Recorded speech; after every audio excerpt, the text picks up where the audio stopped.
Hello दोस्तों, नमस्कार। आज हम आपको लेकर के आए हैं बैंडविड्थ क्या है। बैंडविड्थ क्या है और ये इसके कितने प्रकार की होती है और इसके बारे में हम आज डिस्कस करेंगे इस वीडियो में। तो प्लीज़ आज के वीडियो को लाइक करना है, शेयर करना है और चैनल को सब्सक्राइब करना है।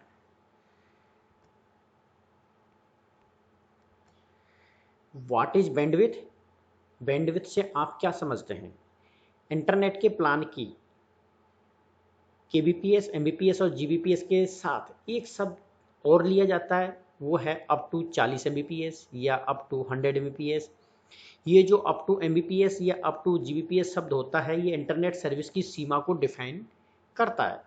और जो ये इंटरनेट सर्विस की जो सीमा को डिफाइन करता है, इसी को ही हम बैंडविड्थ कहते हैं। अर्थात आप इस सीमा के अंदर ही इंटरनेट की स्पीड का इस्तेमाल कर सकते हैं। नेटवर्क में एक निश्चित समय में जितना डेटा एक स्थान से दूसरे स्थान में ट्रांसफर किया जाता है, इसे मापने की विधि को ही बैंडविड्थ कहते हैं। आमतौर पर बैंडविड्थ को बिट पर सेकंड में मापा जाता है, जैसे एमबीपीएस, जीबीपीएस, बैंडविड्थ।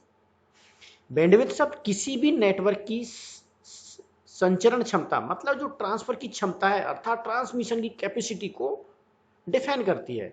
सरल शब्दों में कहें तो नेटवर्क या इंटरनेट कनेक्शन में एक बिंदु से दूसरे बिंदु तक एक निश्चित समय में अधिकतम डेटा ट्रांसफर की मात्रा को बैंडविड्थ कहा जाता है। बैंडविड्थ इंटरनेट कनेक्शन की क्वालिटी और स्पीड के लिए एक महत्वपूर्ण फैक्टर होता है। बैंडविड्थ को कैसे मापा जाता है? बैंडविड्थ को बिट रेट में व्यक्त किया जाता है और इसे बिट पर सेकंड में मापा जाता है, जैसे केबीपीएस, एमबीपीएस, जीबीपीएस आदि। यहाँ हम केबीपीएस का मतलब है किलो बिट पर सेकेंड। इसी प्रकार से एमबीपीएस का पूरा नाम है मेगा बिट पर सेकेंड तथा जीबीपीएस का पूरा नाम है गीगा बिट पर सेकेंड। ये सभी डेटा ट्रांसफर की माप को बताते हैं। अधिकतर इंटरनेट सर्विस प्रोवाइडर बैंडविड्थ को अप टू कहकर भी बेचते हैं, जैसे कि अप टू 20 एमबीपीएस। इसका मतलब होता है कि आपको अधिकतर 20 एमबीपीएस की स्पीड मिल सकती है, लेकिन कनेक्शन का इस्तेमाल करते समय यह स्पीड रहे, इसकी कोई गारंटी नहीं होती। अलग अलग समय और परिस्थिति में स्पीड भी अलग अलग हो सकती है। अब एमबीपीएस, कैपिटल एमबीपीएस और स्मॉल में एमबीपीएस में क्या अंतर है?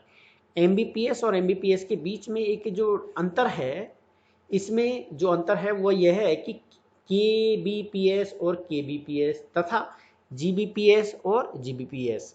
जैसे एमबीपीएस का पूरा नाम है कैपिटल एमबीपीएस, जैसे कैपिटल एमबीपीएस का पूरा नाम है मेगा बाइट पर सेकेंड। एमबीपीएस एक बड़ी इकाई है और स्मॉल एमबीपीएस की तुलना में एक कैपिटल एमबीपीएस बराबर 8 एमबीपीएस।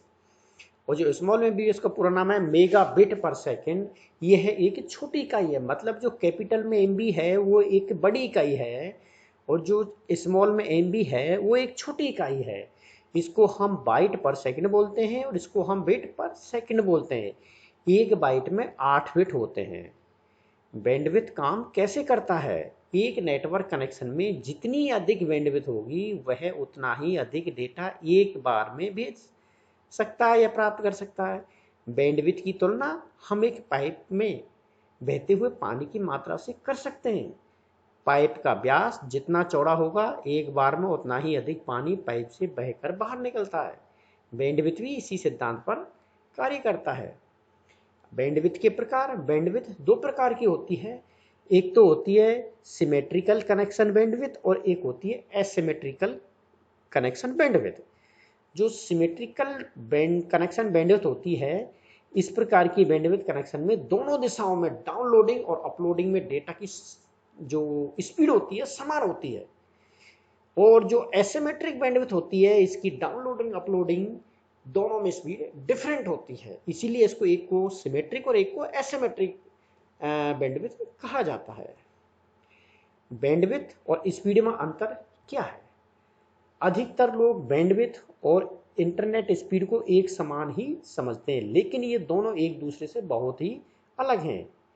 इन दोनों के बीच के अंतर को एक पंक्ति में नीचे वर्णित किया जा सकता है। आपके डिवाइस एक निश्चित समय में जितना डेटा अपलोडिंग या डाउनलोडिंग किया जाएगा, आपके डिवाइस पर एक निश्चित समय में जितना डाउनलोडिंग अपलोडिंग किया जाएगा, इसकी माप हम बैंडविड्थ से ही की जाती है। तथा डिवाइस पर डेटा जितनी स्पीड से डाउनलोडिंग अपलोडिंग किया जाएगा, ये इसकी स्पीड कहलाएगी। बैंडविड्थ की उपयोगिता क्या है? जितना अधिक बैंडविड्थ होगी उतना अधिक डेटा ट्रांसफर होगा, यानी आप जितनी बड़ी फाइल को आसानी से डाउनलोडिंग अपलोडिंग कर सकते हैं। अच्छी बैंडविड्थ इंटरनेट यूजर के लिए बहुत ही महत्वपूर्ण है। ज़्यादा बैंडविड्थ से यूजर बिना किसी इंटरक्रप्शन से इंटरनेट इस्तेमाल कर सकता है। बैंडविड्थ इंटरनेट कनेक्टिविटी क्या है? इंटरनेट में किसी एक स्पेसिफिक टाइम में डेटा ट्रांसफर करने की दर को बैंडविड्थ कनेक्टिविटी कहते हैं। कनेक्टिविटी का मतलब होता है कि इंटरनेट कनेक्शन का इस्तेमाल करके डिवाइस आपस में जुड़ते हैं। बैंडविड्थ को मापने की विधि। बैंडविड्थ को कैसे मापा जाता है? बैंडविड्थ को मापने के लिए सॉफ्टवेयर और नेटवर्क इंटरफेस का उपयोग किया जाता है। उदाहरण के लिए सामान्यतः बैंडविड्थ मापने में TTCP और PRTG नेटवर्क मॉनिटर टेस्ट का उपयोग किया जाता है। जो TTCP है, ये दो होस्ट और रिसीवरों के बीच IP नेटवर्क क्षमता को मापता है, अर्थात दोनों नेटवर्कों के बीच कितनी गति से संपर्क हो रहा है, इसको मापता है। दोनों होस्ट एक तरफ की यात्रा करने में लगे बिट संख्या और कुल समय को डिफाइन करता है, जबकि PRTG का उपयोग लंबे अंतराल को मापने के लिए किया जाता है। यह ग्राफिकली इंटरफेस और चार्ट के जरिए बैंडविड्थ को दर्शाता है, साथ ही विभिन्न इंटरफेस के बीच में ट्रैफिक को भी मापता है। आमतौर पर बैंडविड्थ को मापने के लिए विशिष्ट अवधि के दौरान भेजे गए और प्राप्त किए गए ट्रैफिक की कुल मात्रा को गिना जाता है। परिणाम स्वरूप इसे पर सेक्शन माप संख्या के रूप में व्यक्त किया जाता है। बैंडविड्थ क्यों मापा जाता है? कई कारणों से बैंडविड्थ को मापने की जरूरत होती है। मान लीजिए आपने इंटरनेट कनेक्शन किसी कंपनी से खरीदा है और जब आप जांचना चाहते हैं कि जितनी स्पीड का वादा किया है वो इतनी स्पीड है या नहीं है, तो उसको वेरीफाई करने के लिए आपको बैंडविड्थ को मापने की जरूरत पड़ती है। तो ऑनलाइन बैंडविड्थ टेस्ट के लिए आप DSL रिपोर्ट स्पीड टेस्ट का उपयोग किया जाता है। ये देखने के लिए कंपनी ने जिस 40 Mbps का वादा किया था, उसके लिए उसने रुपये जो वसूला है, क्या उसकी भरपूर्ति होती है? नहीं। इसलिए उस बैंडविड्थ को मापना कस्टमर को बहुत ही जरूरी होता है। अब बैंडविड्थ से संबंधित कुछ क्वेश्चन है, जैसे बैंडविड्थ क्या होती है? किसी नेटवर्क में एक स्थान से दूसरे स्थान में एक निश्चित समय में अधिकतम जितना डेटा ट्रांसफर होता है, उस दर को ही हम बैंडविड्थ कहते हैं। एक निश्चित समय में जितना डेटा एक स्थान से दूसरे स्थान तक ट्रांसफर किया जाएगा, इसे मापने की विधि को बैंडविड्थ कहते हैं। आमतौर पर बैंडविड्थ को बिट पर सेकंड में मापते हैं। बैंडविड्थ किससे मापा जाता है? बैंडविड्थ को किस में मापा जाता है? बैंडविड्थ को बिट पर सेकंड में मापा जाता है। बैंडविड्थ और इंटरनेट स्पीड में क्या अंतर है? बैंडविड्थ और स्पीड के बीच में अंतर को एक पंक्ति में नीचे संक्षेपित कर सकते हैं। आपका इंटरनेट बैंडविड्थ निर्धारित करता है कि आपकी डिवाइस से कितना डेटा डाउनलोडिंग अपलोडिंग हो रहा है, और इंटरनेट की स्पीड ये डिफाइन करते हैं कि आपका कितना स्पीड से, कितना फास्ट, कितनी तेजी से अपलोडिंग डाउनलोडिंग हो रही है।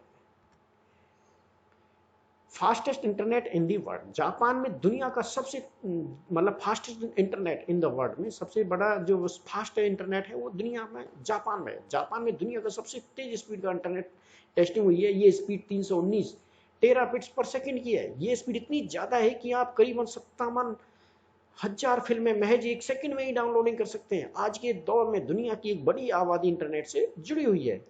ऑप्टिकल फाइबर केबल के अंदर डाटा लेजर और लाइट के माध्यम से सफर करता है, इसलिए इस केबल में अंदर डाटा बहुत ही स्पीड से ट्रेवल करता है। ऑप्टिकल फाइबर इंटरनेट स्पीड की बात करें तो 1 Mbps पर सेकंड से लेकर के 10 Gbps तक की स्पीड की ये सपोर्ट करती है।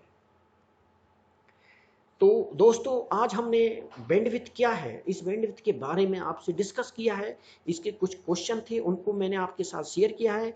तो प्लीज़ वीडियो को लाइक करना है और वीडियो कैसा लगा कमेंट बॉक्स में बताना है और चैनल को सब्सक्राइब करना है प्लीज़। Thank you.